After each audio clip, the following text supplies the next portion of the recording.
Welcome to Immersion. This week, we're going to begin a new series on what I like to call strategic happiness, where we ask the questions, how controllable is happiness? Can it be trained? And if so, what are the levers that move the needle to increase happiness levels? I don't know about you, but I often catch myself feeling happy.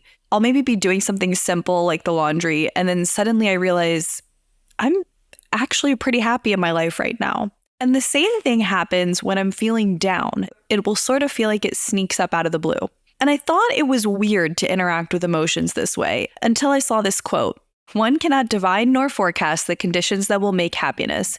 One only stumbles upon them by chance, in a lucky hour at the world's end somewhere, and holds fast to the days as to fortune or fame. Willa Cather. This was in the beginning of a book called Stumbling on Happiness by Dan Gilbert, who is a researcher in this field. And that phrase, stumbling on happiness, both in the quote, in the name of the book, made me realize that I'm not the only one that sort of feels like I trip and fall into happiness. And it is really unintentional that way. Yet it's something that's so universal and core to being human that it made me wonder, how can we be a little bit more intentional in our approach to increasing happiness levels? Now, this might seem lofty or ambitious, but there's actually a field that studies well-being in particular. It's called positive psychology. So in this series, we will heavily look to positive psychology research, but we will also look to philosophy, Buddhism, examples from culture and art. Let's dive in on this series. And in the first episode, we're going to be doing a broad overview so that we understand the lay of the land. First, we will define happiness. Then we will answer right away that first question we posed, how controllable is it? Then we'll look at those levers. What controls happiness? What does positive psychology say about action steps we can actually try to change these happiness levels? And then lastly, I'll give you one very practical tip or shift at the end, because some of it will be theoretical, but I want you to feel like you have something you can hold on to at the end of this episode. Finally, we'll talk about some of the other upcoming parts of this series coming up. First, how is happiness defined? Positive psychology researcher Sonia Lyubomirsky defines happiness as the experience of joy, contentment, or positive well-being combined with a sense that one's life is good, meaningful, and worthwhile. This already hits on a big distinction here. And this is both talked about in philosophy and psychology. The idea of eudaimonic happiness, which is more about meaning and virtues, and you could think of it more as long-term happiness, versus hedonic happiness, which is more about short-term pleasure, simply feeling good. Now, these are not always clearly cut and dry with something being only one or the other. For instance, I've seen gratitude listed as a positive feeling state, but also as a character strength, which could be defined as a virtue of sorts. However, I think it's pretty clear, for instance, some things feel great in the short term, but they don't necessarily lead to long-term fulfillment, like eating ice cream and watching your favorite comedian. Nothing wrong with that, but it's going to feel a bit different than maybe sitting down and having a great chat with your grandmother over tea on a Sunday and then helping her with some chores around the house. It might not be as exciting, but it will be more meaningful. So we can get into later in the series a little bit more on what philosophy has to say. This was talked about by Aristotle and a lot of other people, this distinction, this branching off. But I think it's important to understand that happiness is not purely about trying to feel good and not bad. It's more about human flourishing more broadly, especially as it pertains to positive psychology and that field. The next question someone would likely have is, how controllable is happiness? Is this even a question we should be asking to begin with, or is it purely the result of our genetics or our life circumstances? So for a long time, Psychology 101 would have this pie chart that I'll put up on the screen, and it showed genetics as being 50% of what determines how happy you are. Circumstances, your money, house, job, where you live, your life circumstances as 10%, and the actions you take as 40% of that pie of what determines how happy you are. And this was really great, particularly for bolstering people's belief in the fact that they do have some control over how happy they are. However, those numbers are not so cut and dry anymore. Different research will come out saying that happiness could be 35% genetics all the way up to 80% genetics. I've seen different numbers. However, that 50% is in the middle and a number that I think we can safely go with. However, that 10% for life circumstances, that has a big asterisk with it. That only applies if someone is safe and their needs are met. If someone is struggling to pay their rent, or if they're recovering from pretty severe trauma, then life circumstances, that 10% of the pie will be bigger. But if someone has food in their fridge, good internet connection and an iPhone, if things are pretty stable, they have a little money left over at the end of the month, they just feel safe and secure in their life in general, then it is closer to 10%.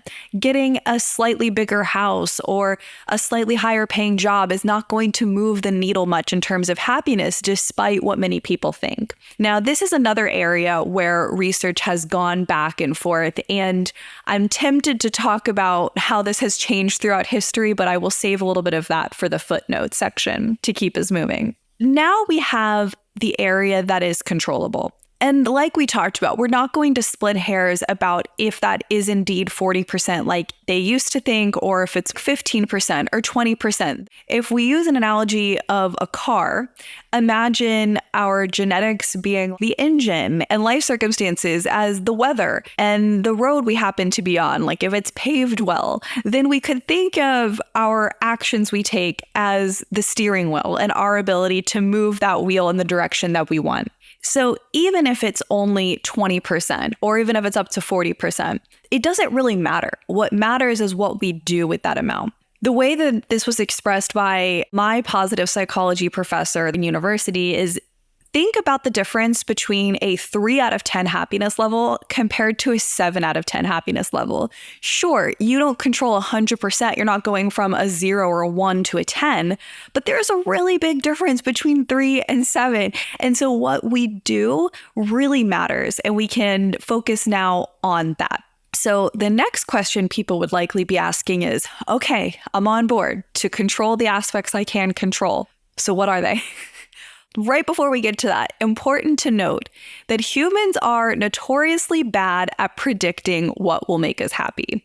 Dan Gilbert and Timothy Wilson are two researchers that have been working on this and were the people that coined the term affective forecasting, which is basically the idea of predicting how happy we will be in the future based on certain decisions right now. And turns out humans are not that good at this. And there's research dedicated to this. There's books dedicated to this. It's a really interesting field. One example of this that was in Dan Gilbert's book that I mentioned was a study where they asked students how happy they would be if they won a big football game that was coming up. And those participants imagined rushing the field, maybe some music playing, everyone celebrating how good it would feel after that victory. But then in actuality, they didn't think about what would happen right after, for example. Both the winning and losing team had to go home and finish their homework before the next day. So we often don't look at the many factors that determine our happiness levels. We often zoom in on very specific outcomes that we think will make or break our happiness, and we don't realize all of these other factors. Another thing that makes us miscalculate how happy we'll be in the future or not is not knowing the ways that we often make ourselves feel better, such as through what's called a psychological immune system or an emotional immune system, which is what our whole next episode is going to be about. But the idea to take away here is that what we think will make us happy is not always what will make us happy. So let's now examine some of the levers that are most often cited as things that determine our happiness through positive psychology. The framework that is most often cited is called PERMA, or more recently, PERMA Plus.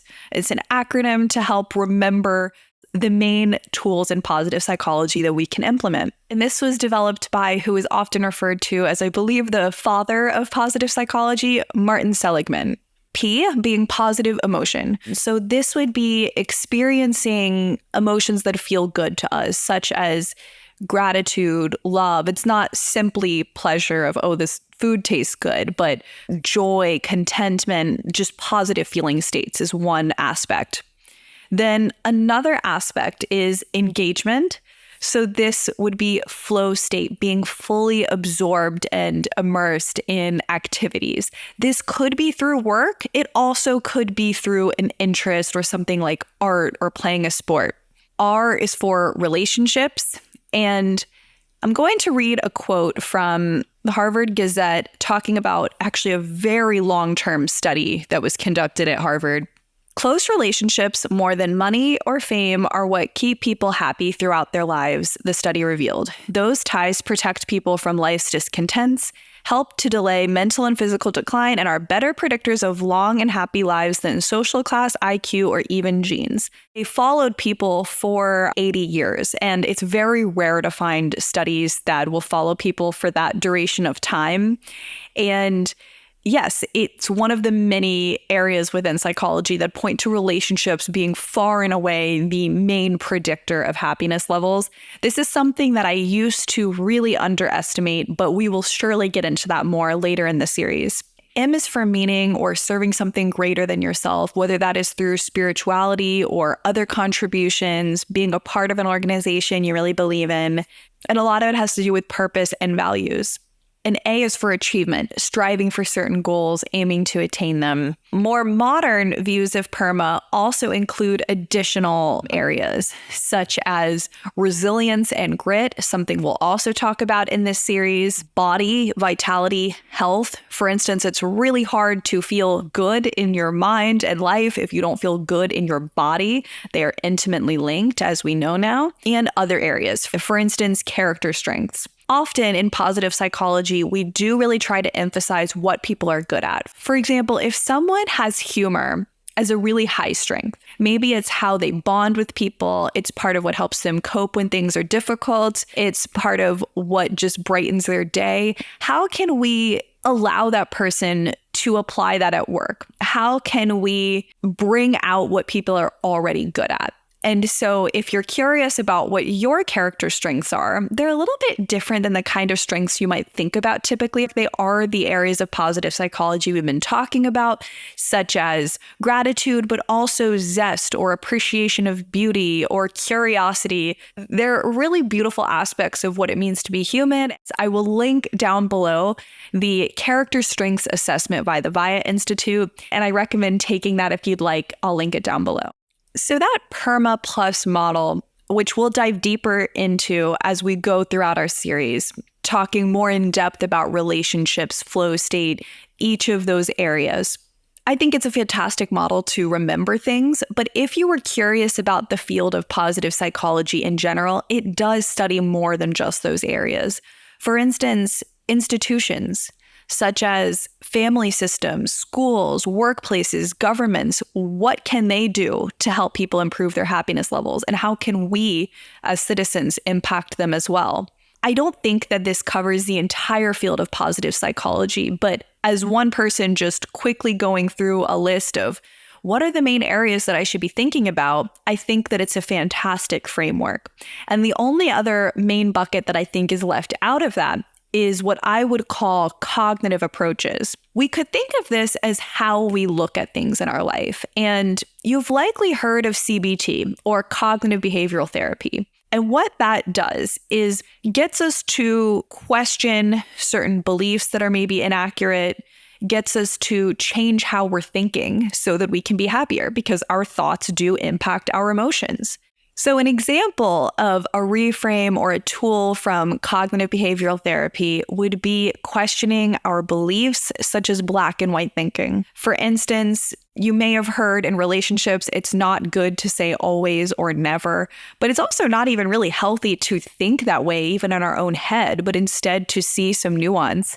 Our partner is late and we think, oh, they're always late. And then maybe we even start lumping in more things that we're annoyed at them about. But we have the power to question our thoughts, reframe how we're thinking, and it can even be through simple, small questions. Thinking about, when in the last month has my partner not been late? Or what are a couple of my favorite attributes about them. And this can sound A, difficult to do when we're annoyed or upset or spiraling. B, I think it often lumped in with not allowing space for our feelings. It's very different though, and there's a reason why CBT has become such a popular and effective tool, is because the power of our mind is so immense, and we want to learn how to harness it and channel it in the direction we want to go versus falling prey to this monkey mind mental chatter that can often veer more towards the negative than would actually benefit us, our relationships, our work. So that is something we'll also go into, is how do we change our thought processes to also be more happy? And so as promised, I will give you a very practical takeaway that you could even apply as soon as today. And it's going off of the idea that we talked about earlier, that humans are not great at predicting what will make us happy in the future.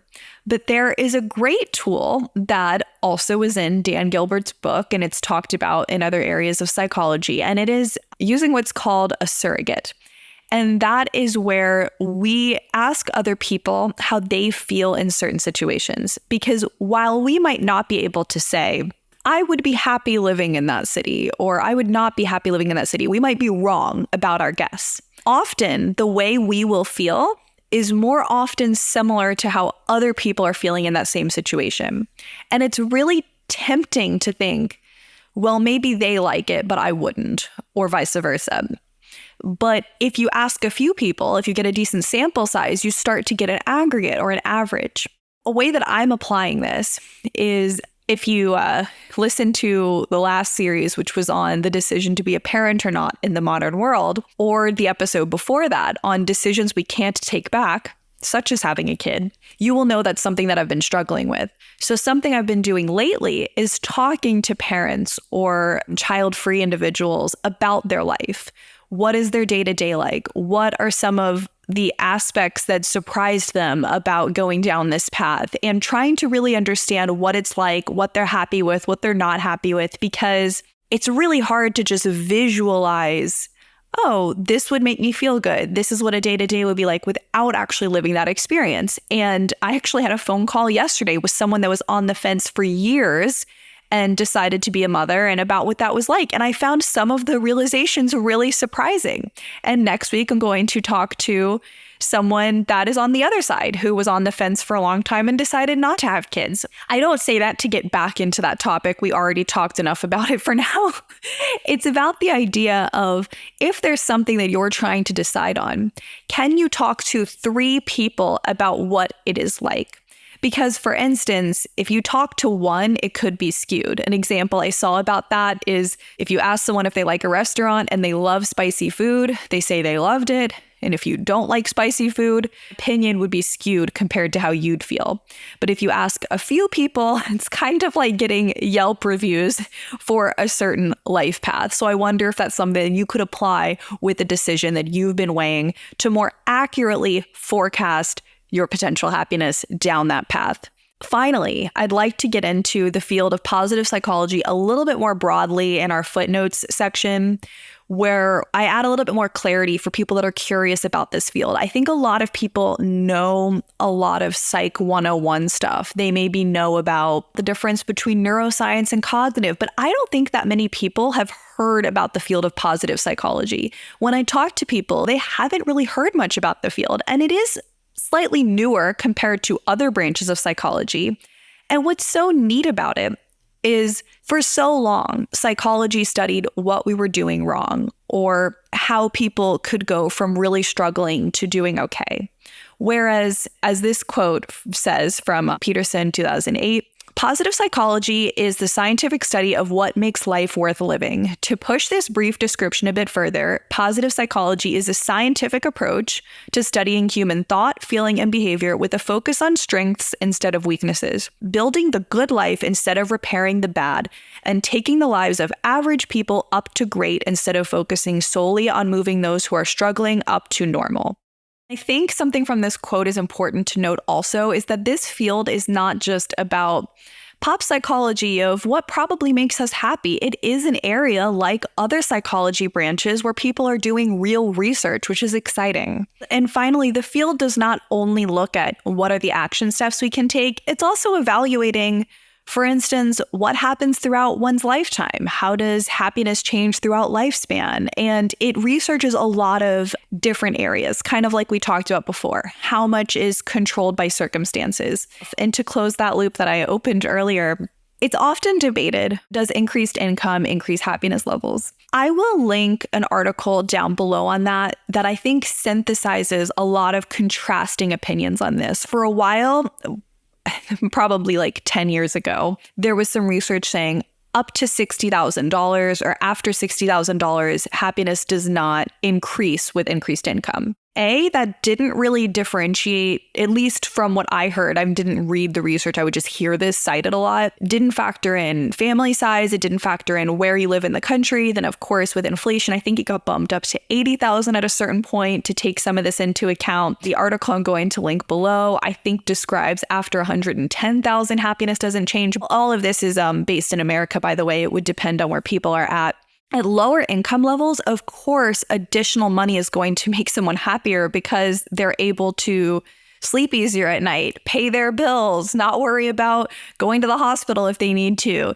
And the more money you make, the less difference it makes. And even past a certain point, when someone is pretty wealthy, it doesn't make them happier at all. There is a ceiling. And especially what the article talks about is if someone is unhappy and wealthy, more money is not going to make them happier. It's essentially the idea. And I don't think that this is surprising to anyone. One of my exes used to always think that psychology was too obvious to study because almost all of these points, one would think, yeah, that kind of would assume that. But I told him that he was missing what was interesting. What's interesting is the application. It's what we do next. That's why I'm really excited to dig into this series where we talk about how to make a lot of this applicable in our lives, the more specifics for these different areas for PERMA Plus and beyond. The producer of Immersion, Miranda, and I, we would love to hear from you. If there's certain areas that you have questions on or want to dig deeper into, you can comment on YouTube or you can write into the show at a link I will drop down below on my website, or you can call into the show. You might even be featured in a voicemail section if you want. It's really easy to just press record a little voicemail, and then it sends it to our inbox. So we would love to hear from you about if there's anything that would be helpful in this series. And also on that note, I noticed in my podcast statistics that listeners seem to be really spread out, which is awesome. I believe that there is a listener in Finland, Singapore, Lithuania, Australia, a couple in the UK. I also would love to hear if there is a certain way of looking at this subject matter of how people maybe view happiness in your culture. I think that it's also particularly pretty Western to think that we need to only be happy all the time versus leaning into some negative emotions. I would love to just hear different perspectives on this, because later in the series, we'll also cover, is happiness even the right aim in general? That'll probably be our last one in this series. And I also just am curious to hear people's perspectives from anywhere, because it's great to connect with people that care about the same things. So thank you for being here. So happy that you're here, and see you next week.